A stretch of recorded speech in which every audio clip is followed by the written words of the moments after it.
Hello students, how are you?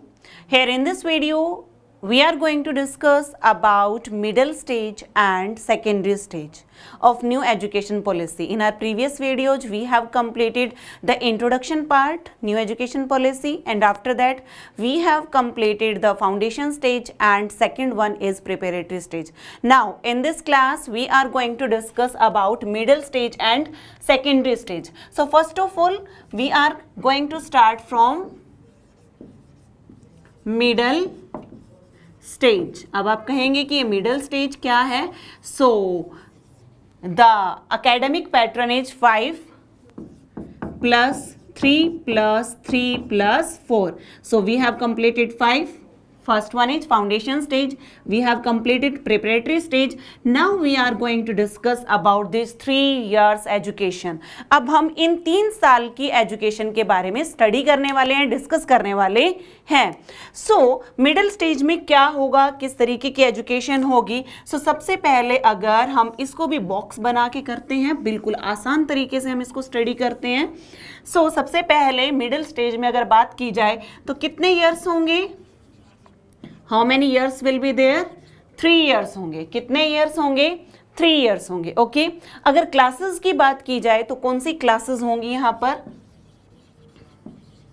Classes will be 6 to 8. Okay. 6 to 8 classes होंगी. 3 years होंगे. अगर age group की बात की जाए कि कौन सी एज का बच्चा इस स्टेज में एंटर करेगा. सो फर्स्ट इनिशियल 3 साल से 8 साल तक जो थी वो फाउंडेशन स्टेज थी and after that 8 to 11 years that was preparatory stage, preparatory schooling, or we can say that primary schooling. Now from age group of 11 to 14, 11 से 14 years के student will be there in middle stage. Now what is new about middle stage? क्या है नया. Same thing was there. 3 to 5 was there और इसी तरीके से उसके बाद 6th, 7th और 8th ऐसी क्लासेस तो पहले भी प्रीवियस एजुकेशन सिस्टम में होती थी, जो स्टार्ट हुआ था 1986 में, जिसे हम आज तक फॉलो कर रहे हैं. After a long gap of 34 years there is change. So what is new. So here I want to tell you, सब पहले ऐसा कोई कॉन्सेप्ट नहीं था. ऐसा कोई कॉन्सेप्ट नहीं था मिडिल स्टेज में. ऐसा कोई कॉन्सेप्ट नहीं था कि स्टूडेंट्स के लिए कंपलसरी है किसी इंडियन लैंग्वेज को स्टडी करना. Now this concept is to be added. अब इस कॉन्सेप्ट को क्या किया गया है, ऐड किया गया है. अगर हम बात करें न्यू की तो यहाँ पर क्या ऐड किया गया है, एक लैंग्वेज के कॉन्सेप्ट को ऐड किया गया है and that concept is Indian language. Now from in this stage students are required to study. उन्हें बोला गया है कि वो स्टडी करेंगे. they have to opt one Indian languages, मतलब one of the Indian languages, one among the Indian languages. एक Indian language उनको अपने करिकुलम के पार्ट में सेलेक्ट करनी होगी. किसी एक इंडियन लैंग्वेज पर उन्हें इन 3 सालों में स्टडी करना होगा. And next thing that is to be added is coding. Now students will learn computer coding. वो क्या सीखेंगे, कंप्यूटर कोडिंग सीखेंगे, कोडिंग लैंग्वेज सीखेंगे. जो कोडिंग लैंग्वेज आपके कंपटीशन में काम आती है. हो सकता है कि आप अपनी स्कूलिंग कंप्लीट करने के बाद उस चीज को सीखें. Now there is provision for the students, they can get education of coding from 6 to 8th classes. यानी कि गवर्नमेंट की तरफ से ये प्रोविजन है कि न्यू एजुकेशन पॉलिसी में ये प्रोविजन है, they will learn coding. Not only this, one important concept is to be added here in new education policy is yes vocational education. vocational education के concept को add किया गया है. education में कौन सी education के concept को add किया गया है, वोकेशनल एजुकेशन के सिस्टम को ऐड ऑन किया गया है. कुछ बच्चे ऐसे होते हैं कि उन्हें स्विमिंग का शौक होता है ना, सिलाई का, कढ़ाई का, बुनाई का, इस तरीके के बहुत सारे शौक होते हैं. So students can get education related to that. And what will be the benefit of adding this vocational education, vocational system here. So such kind of skills make students able, yes, बच्चों को इस योग्य बनाते हैं, उन्हें लगता है कि except education there are other fields also जहां पर वो अपना फ्यूचर बना सकते हैं. आई थिंक, मुझे लगता है कि ये वोकेशनल टीचिंग का जो कॉन्सेप्ट है, it is the best concept that is to be added in new education policy. New education policy में जो ऐड किया गया है. अब आप कहेंगे सेम क्या है प्रीवियस एजुकेशन सिस्टम और इसमें? सो सेम है. जिस तरीके से बच्चे पहले maths, arts, science, maths, arts और साइंस के कॉन्सेप्ट्स और सब्जेक्ट्स को क्या करते थे, स्टडी करते थे, है ना. So such kind of subjects will be there, वो एज इट इज रहेगा, बट उसके साथ एडिशनल ऐड किया गया है कंप्यूटर कोडिंग का provision, and after that vocational training. They will get vocational training in school also, है ना. And such kind of vocational training make more confident to students. Students को और ज़्यादा कॉन्फिडेंट बनाते हैं. अब ऐसा तो नहीं है कि हर बच्चा एजुकेशन में आगे होगा, है ना. हर बच्चा खेल में ही आगे होगा. अपने इंटरेस्ट के अकॉर्डिंग वो खेलों में जा सकते हैं, वोकेशनल ट्रेनिंग ले सकते हैं, जिस फील्ड में उनका इंटरेस्ट है वो चीज़ें वो सीख सकते हैं. Okay, now let's come to the next point. This was the third stage, 5 plus 3 plus 3, third one. Now we are going to discuss about the last but not the least, that is fourth stage. And fourth stage is secondary stage. Secondary stage में आपकी classes होंगी 9th to 12th. कौन सी classes को add on किया गया है? 9th to 12th की classes को add किया गया है. How many years the students are going to spend in this stage? They are going to spend 4 years of their life. 4 साल वो अपनी लाइफ के इस स्टेज पर लगाने वाले हैं. But yes, one more new concept is to be added here in new education policy of the secondary stage में एक और कॉन्सेप्ट को ऐड किया गया है, that we are going to discuss. अब यहाँ पर बेसिक अगर बात की जाए कौन सी स्टेज की? सेकेंडरी स्टेज की. हम कौन से स्टेज करने वाले हैं? Secondary stage. So students, here in this stage, यहां पर इस स्टेज में, so how many years students are going to spend, कितने साल वो स्पेंड करने वाले हैं एजुकेशन पर? How many years? 5 plus 3 plus 3 plus 4. It's quite clear to everybody. They are going to spend how many years? How many years? 4 years. अपनी life के 4 years वो सेकेंडरी एजुकेशन पर लगाने वाले हैं. And how many classes they are going to complete? कितनी classes? 9th to 12th. एंड अगर एज की बात की जाए तो एज फ्रॉम 14 to 18. 14 से 18 ईयर्स के बच्चे होंगे.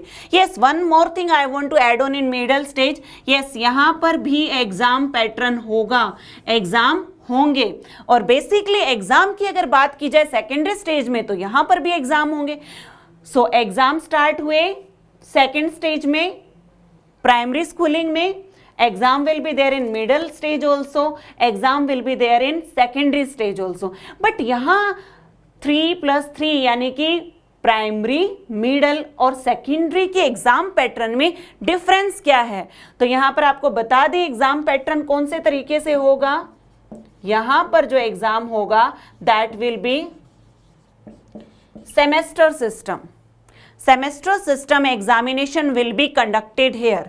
अब बेटा 9th to 10th है ना, 2 years में students used to study, student study करते थे, अभी भी कर रहे हैं क्योंकि हम अभी फॉलो कर रहे हैं उसी सिस्टम को.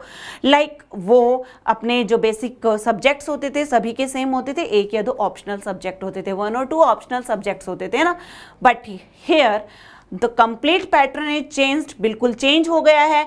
+1 +2 में स्टूडेंट्स क्या करते थे? अपना स्ट्रीम सेलेक्ट करते थे. कुछ बच्चे आर्ट्स को सेलेक्ट करते थे, कुछ स्टूडेंट्स कॉमर्स को सेलेक्ट करते थे, कुछ स्टूडेंट्स साइंस को सेलेक्ट करते थे। उनका मोटिव होता था डॉक्टर बनना है तो भाई मेडिकल लाइन में जाना है, इंजीनियरिंग लाइन में जाना है तो वो नॉन मेडिकल को सेलेक्ट करते थे, आर्ट्स के फील्ड में जाना है आर्ट को सेलेक्ट करते थे, और कॉमर्स के फील्ड में जाना है तो कॉमर्स के फील्ड को ही सेलेक्ट करते थे। Now here in this system no art, no science, no commerce नहीं है। यहां पर क्या नहीं है? आर्ट नहीं है, साइंस नहीं है, और कॉमर्स, ये आर्ट, साइंस और कॉमर्स क्या हो गया है? फिनिश्ड। अब आप कहेंगे ये फिनिश्ड हो गया, ऐसा कैसे? ऐसा कैसे? So if somebody is there, अगर कोई है जिसे आर्ट्स में तो बिल्कुल अच्छा लगता है पॉलिटिकल साइंस, है ना, साइंस का उस स्टूडेंट को अच्छा लगता है कि yes I want to go with physics, मुझे फिजिक्स को सेलेक्ट करना है, एंड कॉमर्स में से मुझे इकोनॉमिक्स सेलेक्ट करना है। पहले ऐसा नहीं होता था, you can either select art stream, science stream और कॉमर्स स्ट्रीम, है ना। अब बात की जाए स्ट्रीम की, अब थोड़ा इसको ब्रीफली लेते हैं। तो यहां पर नया क्या है? सेकेंडरी स्टेज में स्ट्रीम को क्या कर दिया गया है? फिनिश कर दिया गया है। No art stream, no science stream, no commerce stream. Now if student is willing to take one art subject, one science subject, one commerce subject, then he or she is free to opt.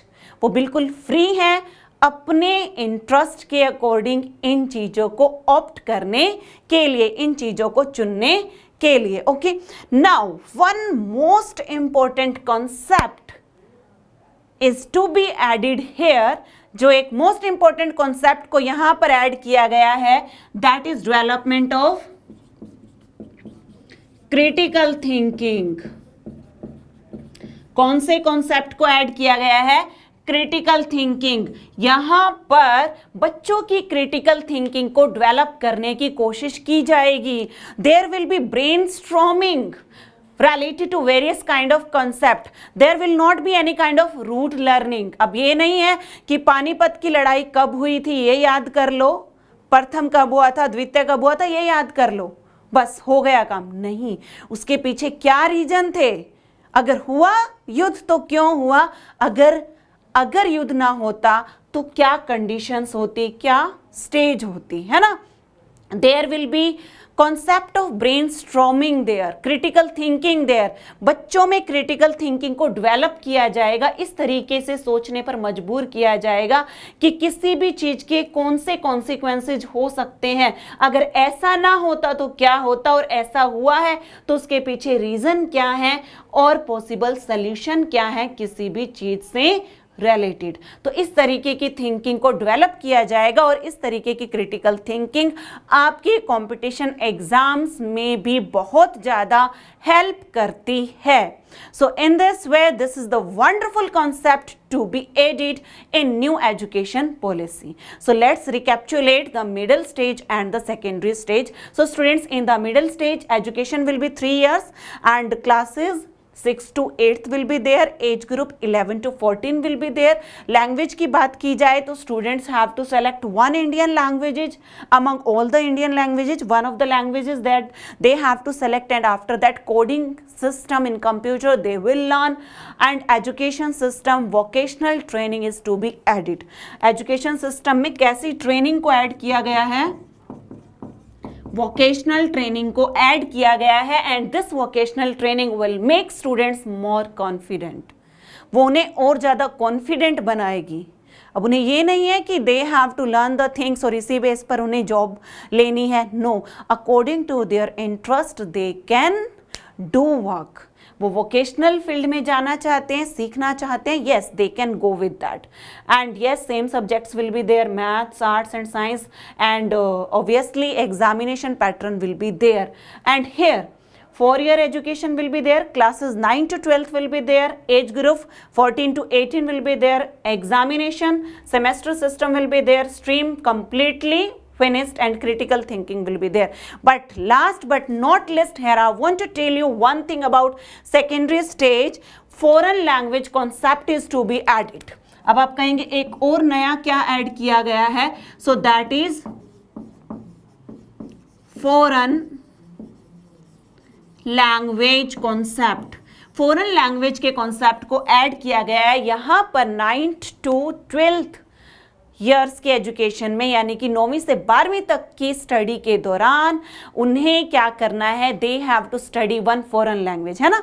जो अभी यहाँ पर middle stage है, they have to study Indian language, है ना. अब उससे पहले की बात की जाए प्रिपरेटरी स्टेज में, they have to study, they can study in regional language. Now they have to study select one Indian language. Now they have to select one foreign language. अब foreign language की बात की जाए students, तो Chinese language को add on नहीं किया गया है. Other foreign languages are to be added in foreign language concept. So according to their interest they can select, they can opt one foreign language according to their interest. Again beta, this concept of foreign language will make student more confident, will open the door of more jobs in different kind of fields. बहुत सारे बच्चे जो बाद में schooling complete करने के बाद, graduation complete करने के बाद फॉरेन लैंग्वेज, जापानीज सीखते हैं, चाइनीज सीखते हैं, फ्रेंच सीखते हैं ना, they learn those things. So there is provision here in new education policy about learning of foreign language. Again, this is one of the best concept that is going to be added by our. Now I think it is quite clear. Here in this lecture we have studied middle stage and secondary stage. Now in our next video we are going to discuss, we are going to study briefly the difference between previous education policy and the new education policy. Maybe that will be implemented in the year 2022 or maybe in the year 2023. Thank you students. God bless you.